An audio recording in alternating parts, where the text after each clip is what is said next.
Since the BCS era began, only one team has been able to go to that championship with 2 losses under their belts in the regular season, and that was the Florida Gators back in 2007.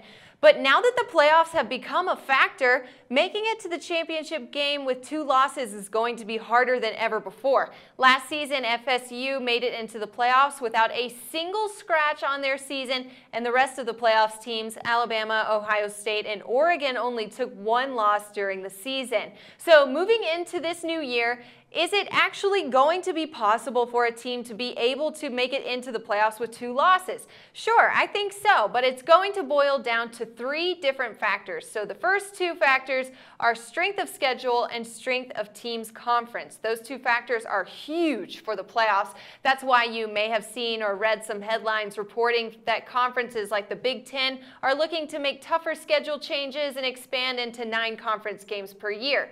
They're trying to compete for that playoff spot.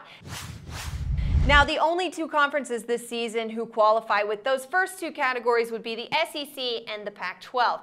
But that third factor is the most critical one of all. If a team's going to make it into the playoffs with 2 losses, they must be their conference champion. So, for example, let's look at Georgia's schedule. If they were to lose to Auburn at Auburn, and then they lose to Georgia Tech there at the end of the season in their rivalry game, but then they're able to beat Auburn or Alabama in the SEC title game, you can't just deny the SEC champion in the playoff. But to compare apples to oranges here, if Ohio State were to pick up 2 losses, they would never be able to make it into the dance because the Big Ten is just too weak a conference right now. I don't think 2 losses is a make or break playoff factor. In fact, I think we just might see that happen this year, and we'll see it, as I said already before, either in the SEC or in the Pac-12, and it'll be Auburn, Alabama, or Georgia, or USC or Oregon.